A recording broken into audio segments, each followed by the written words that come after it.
अस्सलाम वालेकुम स्टूडेंट्स, कैसे हो आप लोग। अच्छा भाई, अब हमने चैप्टर नंबर 13 करंट इलेक्ट्रिसिटी इसके अब न्यूमेरिकल्स एग्जांपल्स को देख लिया था। आज हम इसकी एक्सरसाइज स्टार्ट करेंगे और एक्सरसाइज में सबसे पहले आपको पता है शॉर्ट क्वेश्चंस आते हैं। तो सबसे पहले क्वेश्चन नंबर 1 देखते हैं इसकी मैं स्टेटमेंट पढ़ता हूँ, फिर इसको एक्सप्लेन करता हूँ और फिर इसके जो मैक्सिमम आंसर बनते हैं वो मैं लिखता हूँ इधर। ठीक है, सबसे पहला क्वेश्चन है potential difference is applied across the end of a copper wire. ठीक है, एक कॉपर वायर है और उसके एंड्स पर आपने पोटेंशियल डिफरेंस को अप्लाई किया है। ठीक है, what is the effect on the velocity of the free electrons. ठीक है, अब हमें पता है कि अगर फर्ज कर लो ये कॉपर वायर है और ये उसका, ठीक है, इसको मैं अगर कनेक्ट करता हूँ बैटरी से तो मैंने इसका मतलब है इसके क्रॉस पोटेंशियल डिफरेंस को अप्लाई किया है तो इसके अंदर से करंट गुजरेगा। अब इसके अंदर आपको पता है कि क्या होते हैं, इसके अंदर आपके पास होते हैं फ्री इलेक्ट्रॉन्स। ठीक है, इलेक्ट्रॉन्स पर नेगेटिव चार्ज होता है। ठीक है, और इधर है हैवी पॉजिटिव, इधर है हैवी नेगेटिव, तो जाहिर सी बात है इलेक्ट्रॉन मूव करते हैं पॉजिटिव की तरफ। ठीक है, in a direction opposite to electric field. Electric field chapter 12 के मुताबिक होती है पॉजिटिव से नेगेटिव, तो ये उल्ट पॉजिटिव की तरफ मूव करते हैं, यानी कि इलेक्ट्रिक फील्ड की डायरेक्शन के ऑपोजिट। अब इसके अंदर दो पार्ट हैं। उसने कहा पहला part, if we increase potential difference, यानी कि अगर पोटेंशियल डिफरेंस v की वैल्यू को बढ़ाएं तो क्या होगा। v की वैल्यू बढ़ाने से ये साइड ज़्यादा पॉजिटिव होगी तो इनके ऊपर अट्रैक्शन भी ज़्यादा होगी। देन तो इनकी जो ड्रिफ्ट वेलोसिटी है, स्पीड जिससे ये चलते हैं, drift velocity vd will increases, ये इंक्रीज होगी क्योंकि ये लिंक्ड है इस इक्वेशन से। I बराबर है हमारे पास, इसका एक फॉर्मूला आपकी बुक ने लिखा हुआ है NEA। ठीक है, ये जो है ना, ये आपको मतलब ये जो डेरिवेशन है ये कैसे मिलती है, ये चैप्टर 14 में जाके आपको समझ आएगी कि ये कैसे मिलती है। फिलहाल इसको आप डायरेक्ट रटा मार लो कि I बराबर है NEA, और यहां से हमें पता है we know that V is equal to IR, so I becomes is equal to V over R। तो अगर आप इसमें पुट करो तो आपको नजर आएगा कि VD बराबर आएगा V ओवर NEAR। तो यहाँ से एक चीज़ नज़र आ रही है कि VD directly proportional to potential difference. इसका मतलब है जितना पोटेंशियल डिफरेंस होगा उतना ही ज़्यादा ड्रिफ्ट वेलोसिटी भी होगी। दूसरे में कहता है कि decreasing the length and the temperature of the wire. ठीक है, अब आपने क्या करना है, इसका जवाब मैं डायरेक्ट लिख देता हूं, by decreasing the length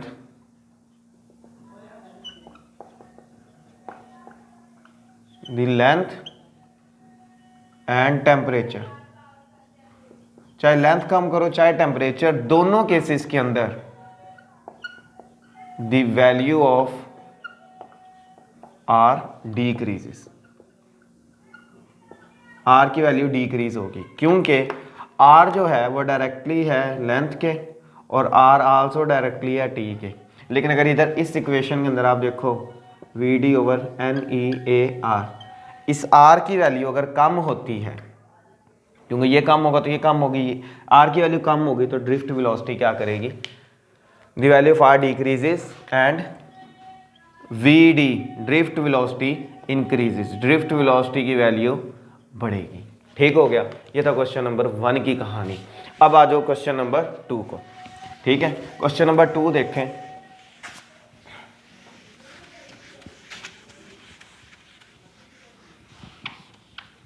question number 2 में वो क्या कहता है, वो क्वेश्चन नंबर 2 के अंदर कहता है कि do band in a wire, बड़ा इंपॉर्टेंट ये शॉर्ट क्वेश्चन है, do band in a wire effects electrical resistance. तो इसका सादा सा आंसर तो आपने लिख देना है, no bends in a wire does not effects its electrical resistance. Bend जो है ना वायर के अंदर वो इलेक्ट्रिक रेजिस्टेंस इफेक्ट नहीं करते। अगर मैं आपको समझाऊं तो फर्ज कर लो ये मेरे पास एक वायर है, ये आपके सामने मैंने बनाई। ठीक है, अगर इस वायर को मैं यूं कर दूं तो ये कुछ यूं हो जाएगी। ठीक है, ये यूं हो जाएगी। अगर आप गौर करो तो बेंड करने से एक वायर को ना तो उसका एरिया चेंज हो रहा है, ठीक है, एरिया में जो चेंज है वो 0 के बराबर है, और ना ही अगर आप उसकी लेंथ देखो तो लेंथ में भी चेंज नहीं हो रहा। अगर ये कॉपर की है तो इसकी रजिस्टिविटी जो इधर है वही रजिस्टिविटी इधर होगी। तो अगर ये सारी चीज़ें सेम है तो क्या आपको पता है कि रजिस्टेंस बराबर होती है R rho L over A. तो अब हो क्या रहा है, बाय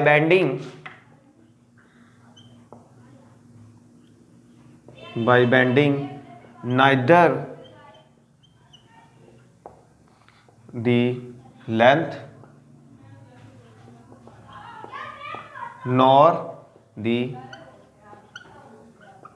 एरिया चेंजेस। तो बेंड करने से ना तो लेंथ चेंज हो रही है ना area, so its resistance remain unaffected. ठीक हो गया, ये था question number 2। Question number 3 numerical based, ये भी देख लें ज़रा जल्दी से।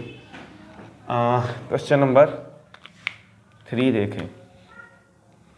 क्वेश्चन नंबर 3 में वो कहता है कि what are the resistance of the resistance given in the figure A B, what are the tolerance of each. तो आपके पास दो रेजिस्टेंस है, उसने दो कलर दिए हैं आपको। सबसे पहला है आई थिंक ब्राउन, ग्रीन और रेड। ब्राउन, ग्रीन, रेड, और लास्ट में कलर है जी गोल्ड, ठीक है, गोल्ड। और जो दूसरी आपको दिया उसने दिया येलो, उसके बाद है वाइट और ऑरेंज। येलो, वाइट, ऑरेंज, और लास्ट में उसने दिया है सिल्वर, ठीक है। क्या दिया आपको, सिल्वर। तो इसकी कैलकुलेशन मारनी है, आपको पता है कि ब्राउन की वैल्यू होती है 1, ग्रीन की होती है 5, रेड का मतलब है 2 0, प्लस माइनस गोल्ड होता है 5%, ठीक है। तो ये इसकी रेजिस्टेंस है। तो आ जाएगा 1500 प्लस इसका 5% होगा 75, तो इसकी रेजिस्टेंस रेंज होगी 425 से लेके 1575 ओम, ठीक है। ये हमने पूरा टॉपिक पढ़ा था डिटेल में कि first colour first number, second colour second number of zeros, और ये टॉलरेंस, ठीक है। सिमिलरली येलो, येलो होता है 4, वाइट होता है 9, 1 2 3, ऑरेंज होता है आपके पास क्या कहते हैं 3 0, ठीक है, और प्लस माइनस 10%, ठीक है।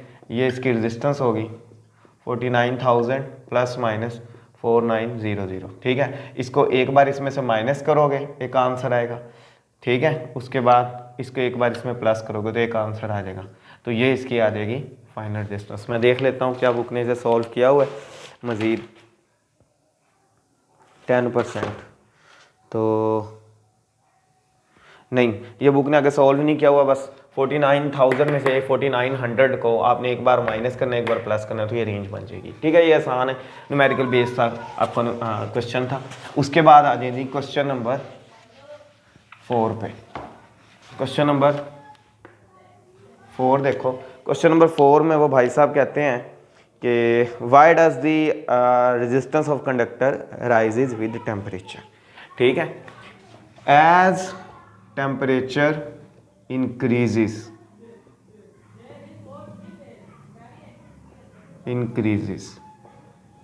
the thermal vibrations of the atoms। मैं एक बार लिख लूँ फिर आपको समझाता हूँ। Thermal vibration of atom increases, so the chances of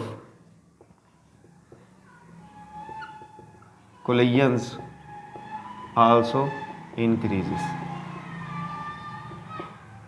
due to which, ठीक है। ये मैं बड़ा शॉर्ट लिख रहा हूँ, आपने डिटेल में इसको मतलब इतना सा नहीं लिख देना, ये मैं शॉर्ट में सिर्फ इधर बोर्ड पे लिख रहा हूँ, ठीक है। Due to which the resistance of the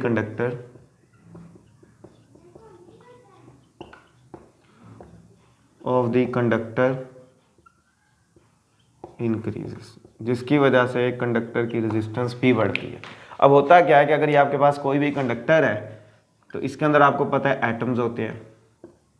तो जब एक कंडक्टर के ऊपर टेम्परेचर बढ़ता है तो एटम्स की ये एटम्स अपनी मेन पोजीशन पर यूं कर रहे थे। तो पहले ये यूं कर रहे थे तो इलेक्ट्रॉन्स यानी कि चार्जेस साइडों से गुजर जाते हैं। अब ये यूं कर रहे हैं, यूं कर रहे हैं तो टकराओ इलेक्ट्रॉन्स का इनके साथ इधर इधर वो बढ़ जाएगा। जब कोलिजन बढ़ेगा तो इलेक्ट्रॉन की स्पीड कम होगी, और इलेक्ट्रॉन ही तो असल में करंट है। जब इलेक्ट्रॉन करंट है तो फिर हम कहेंगे कि सर्किट के अंदर करंट कम हो गया। करंट कम होने का मतलब सर्किट के अंदर रेजिस्टेंस बढ़ गई है। 13.5 वो कहता है, ये भी बड़ा इंपॉर्टेंट क्वेश्चन है, what are the difficulties in testing whether the filament of light bulb obey Ohm law और नॉट। ठीक है, तो अगर आप इसका ग्राफ सा बनाओ तो इसका ग्राफ अगर आप देखो तो कुछ यूं बना था, ये ग्राफ कुछ यूं जा रहा था, यूं जाते जाते यूं हो गया था, हालांकि इसे यूं जाना चाहिए था ओहम लॉ को ओबे करने के। ये ओहम लॉ ओबे क्यों नहीं करता? Because it's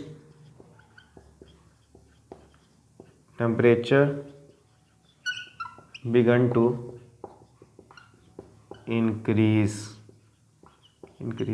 as current flows through it। ये एक मेन वजह है कि इसका टेम्परेचर बढ़ना शुरू हो जाता है, क्योंकि ओहम लॉ सिर्फ तब वैलिड है जब आर की वैल्यू किसके बराबर है? कांस्टेंट के, आर की वैल्यू चेंज ना हो। लेकिन इसका टेम्परेचर बढ़ता है और टेम्परेचर बढ़ने के बाद आप ये कहानी लिख सकते हो कि टेम्परेचर इंक्रीजेस, कोलिजन्स बढ़ेगी, रेजिस्टेंस बढ़ेगी, रेजिस्टेंस बढ़ेगी वो कांस्टेंट नहीं रहेगी, then we can not no more directly to current. तो ये ओहम लॉ के लिए ग्राफ है जिससे टेम्परेचर बढ़ने से रेजिस्टेंस बढ़ती हैं, कोलिजन्स बढ़ते हैं, रेजिस्टेंस बढ़ती है और वोल्टेज डायरेक्टली करंट के नहीं रहती। तो मजीद वोल्टेज बढ़ाने पर देख रहे हो करंट सर्किट का बढ़ने की बजाय कम होना शुरू हो गया है। ठीक हो गया। Question number 5। क्वेश्चन नंबर 6 देखें, फिर न्यूमेरिकल है एक छोटा सा। क्वेश्चन नंबर 6, क्वेश्चन नंबर 6 में वो कहता है, इज द फिलामेंट लोअर और high in 500 watt 220 light bulb है ना 1000 वाट 220 वोल्ट। ठीक है, आपके पास दो बल्ब हैं, एक की पावर है P1 500 वाट, नहीं सॉरी, एक की पावर है आपके पास 100 वाट। ठीक है, 500 नहीं है, ये इधर गलत लिखा हुआ है, 100 वाट। ठीक है, और एक बल्ब की पावर थी आपके पास, एक सेकेंड, एक 100 वाला है, एक 500 वाला है। ठीक है, ये एक आपके पास आ जाएगा 100 वाट वाला और एक के पास है 500 वाट। ठीक है, तो आपने बताना है कि कौन से बल्ब की जो रेजिस्टेंस है वो ज़्यादा है, वोल्टेज दोनों की सेम है 220 वोल्ट। तो आपको पता है कि पावर का फार्मूला देखें तो पावर बराबर होती है V²/R। तो अगर मैं 1 लिखूं तो जो R1 आ जाएगा इधर, तो वो बराबर आ जाएगा V²/P1। ठीक है, ये इधर चला जाएगा, ये इधर आ जाएगा। सिमिलरली अगर आप इसमें पुट करो तो 220 ज़रब 220 डिवाइडेड बाई 100। ठीक है, तो ये इससे कट गया तो इसकी आ जाएगी 484 ओहम। ठीक है, और जबकि R2 देखो तो वो आ जाएगा V²/P2। तो 220 ज़रब 220/500 तो आ जाएगी 96.8 ओहम। तो किसकी पावर ज़्यादा है? सो 100 वाट हैज़ हाई रेजिस्टेंस देन किसकी निस्बत? 500 वाट, यानी 100 वाट की रेजिस्टेंस 500 वाट से ज़्यादा है। उसके बाद है क्वेश्चन नंबर 7। ठीक है, क्वेश्चन नंबर 7 में वो कहता है कि कोई ऐसा सर्किट है आपके पास जो सर्किट के अंदर पोटेंशियल की वैल्यू को बढ़ा सकता है या कम कर सकता है, मतलब वेरिंग कर सकता है, फिर उस लेवल से कम करके उसी लेवल तक लेके जा सकते हैं, यानी कि वैल्यूज़ को ज़्यादा कम कर सकते हैं। यानी कि आप मैं ये कहूँ कि मेरे पास एक बैटरी है और वो है 12 वोल्ट की, लेकिन इसकी वोल्टेज को कम करके आप 0 तक ले आओगे, यानी कि 0 या 0 से दोबारा 12 कर सकते हो। कोई ऐसा सर्किट है? यस, हमारे पास एक सर्किट है। Yes, a potential divider is a circuit that can vary potential difference in a circuit। ठीक है, इसको आप फिर डिटेल में आगे लिखोगे। होता क्या है कि इसके अंदर आपको पता है कि अगर ये एक बैटरी है और इसको आपने इस सोर्स से कनेक्ट कर दिया और ये एक रियोस्टेट टाइप सर्किट होता है, आपको इसको आप कनेक्ट कर देते हो, इधर आपके पास आ जाती है वोल्टेज और इधर आता है C टर्मिनल, A टर्मिनल और B टर्मिनल। आपको पता है जब A से C की तरफ जाएंगे तो आपकी रेजिस्टेंस का वैल्यू जो है वो बढ़ना शुरू हो जाएगा और ए पर कम होना शुरू हो जाएगा। अगर वैसे देखें तो इस सर्किट के अंदर जो करंट था वो सीधा सीधा था ईएमएफ ओवर इस सर्किट की रेजिस्टेंस आर। लेकिन अगर मैं कहूँ ए और सी के दरमियान में पोटेंशियल कितना है, ए और सी के, वो आएगा आई इंटू, ये पूरी रेजिस्टेंस इस्तेमाल नहीं हो रही, पूरी ये है, ये थोड़ा सा आ रहा है आई, तो आई की वैल्यू क्या है, E over R multiply by R, तो आ जाएगा R over R into A. तो ये देखो ये वोल्टेज कम होगी बनिस्बत के ई के। तो अगर सी को इधर मूव करते जो कि जिस इन दो पॉइंट्स के क्रॉस वोल्टेज क्या होती जा रही है, वेरी होती जा रही है। तो पोटेंशियल डिवाइडर या potentiometer is a device that can very a current, very a voltage in a circuit. ठीक है जी। उसके बाद आ गया आपका सेकंड लास्ट क्वेश्चन। ये क्वेश्चन भी बड़ा इंपॉर्टेंट है। ठीक है, सेकंड लास्ट क्वेश्चन देख लें। ये क्या कहता है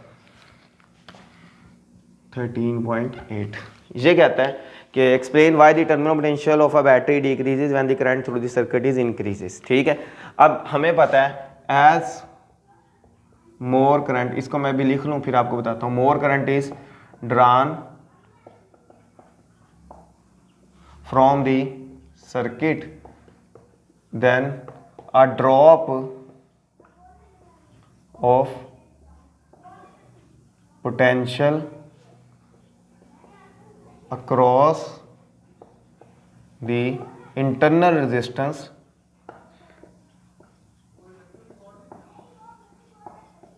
increases। ठीक है, अगर मोर करंट ड्रा होगा तो जो इंटरनल रेजिस्टेंस के क्रॉस का पोटेंशियल ड्रॉप वो बढ़ेगा, due to which external potential difference also called, जिसको हम कहते हैं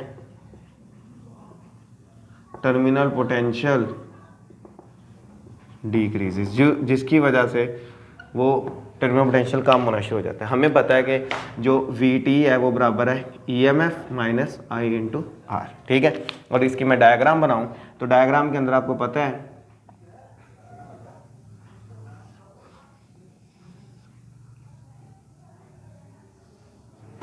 तो आपको पता है कि डायग्राम के अंदर जो ये चीज़ है ये है आपकी EMF, ये है R, और इस सर्किट से जब करंट गुजरेगा तो इस रेजिस्टेंस के अक्रॉस जो पोटेंशियल है उसका नाम है VT, और जो इधर है उसका नाम है IR। तो ये वाला पोटेंशियल करंट बढ़ने से ये वाली वैल्यू बढ़ेगी जो फिक्स वैल्यू में से कम होती शुरू हो जाएगी, जिसके बाद एक्सटर्नल पोटेंशियल जिसका नाम है टर्मिनल पोटेंशियल वो कम होना शुरू हो जाएगा। उसके बाद लास्ट 13.9 वो कहता है Wheatstone bridge, what is how can you find, how can it be used to determine an unknown resistance. वैसे तो ये लॉन्ग क्वेश्चन है, शॉर्ट में आप सिंपल सा बता दोगे, इसकी डिफाइन लिख दोगे, it is an electrical circuit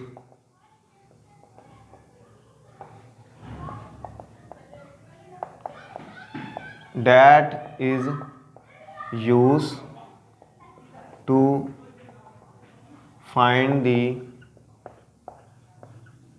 value of unknown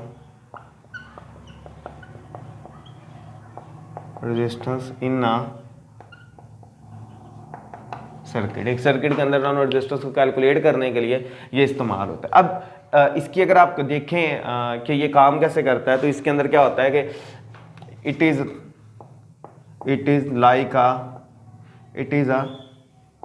bridge like circuit. ठीक है, circuit shown in figure, short में है शोन इन फिगर, तो बस आपने शॉर्ट में बता देना है, और इसके अंदर इस तरह आपने बता देना है ये रेजिस्टेंस लगी होती हैं। ठीक है, R1 R2 R3 R4 ये वेरिएबल, और इधर आपने बैटरी लगाई होती है। ठीक है, तो इसके अंदर जो R4 है ये RX है, यानी कि अननोन रेजिस्टेंस है, तो इसका जो फार्मूला है RX वो बराबर आया था,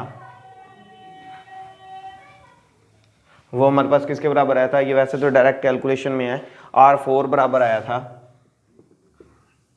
R2 over R1 multiply by R3।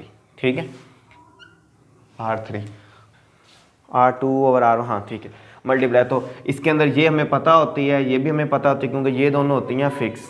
ये भी फिक्स होती है और ये भी फिक्स होती है, ये वेरिएबल है। तो इसकी वैल्यू एडजस्ट करके जहाँ पर गैल्वेनोमीटर की सुई 0 पर हो जाए, करंट 0 पर आ जाए, तो उस वक्त ये ब्रिज बैलेंस हो जाता है। और जब बैलेंस हो जाता है तो अननाउन रेजिस्टेंस R4, यानी कि अननाउन रेजिस्टेंस जो R4 पे लगी होती है उसकी रेजिस्टेंस को हम इस फार्मूले के इस्तेमाल करते हुए कैलकुलेट कर लेते हैं। ठीक है, ये थे आपके चैप्टर नंबर 13 के शॉर्ट क्वेश्चंस। अगर कोई कन्फ्यूजन है तो कमेंट में बताएं। वीडियो अच्छी लगी तो वीडियो को लाइक करें और चैनल को सब्सक्राइब करें। Thanks for watching.